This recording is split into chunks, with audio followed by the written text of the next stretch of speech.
只因酒鬼随意开闸放水，结果就被头顶的母狮子实名举报，并且还要没收他的作案工具。一想到后半生要做着舒爽，酒鬼不仅吓得酒意全无，甚至还感到背后发凉。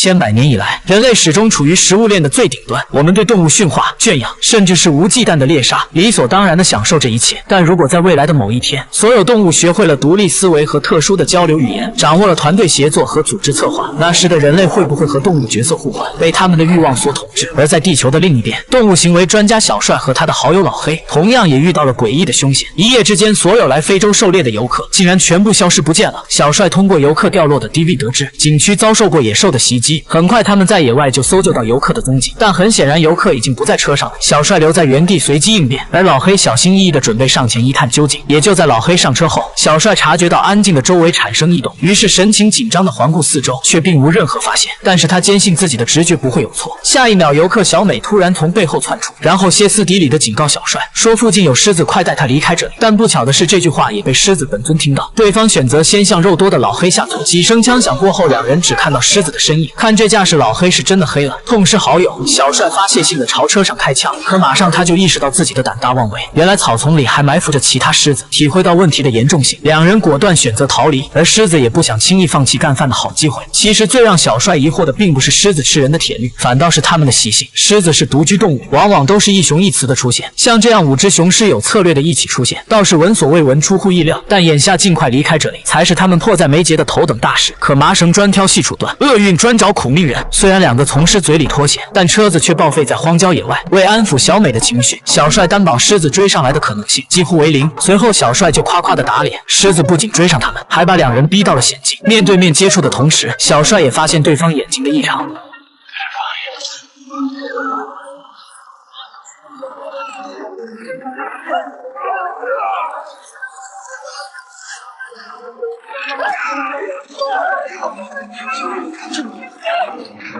因祸得福，两人滚落峡谷后没有造成大碍。回到营地，小帅第一时间用无线电联系了救援。再次回到现场，并没有找到老黑的遗骸，跟踪附近留下的血迹，看到老黑并没有被吃掉，而是被挂在了树杈上。小帅想都没想，像箭一样冲向老黑。救援队意识到不对，马上开车去接应。但就在小帅解救老黑时，狮群缓缓向他们逼近。狮子故意用人质做诱饵，目的就是引他人前来。此时树下的几人就如同强弩之末，狮群只要一个简单的冲锋就可以搞定。可奇怪的是，直到他们离开，狮子也没发起过行动。难道他们还有别的目的？而在遥远的洛杉矶，却发现了更奇怪的事：几十只不同品种的猫同一时间趴在一棵大树上，用诡异的目光盯着人类。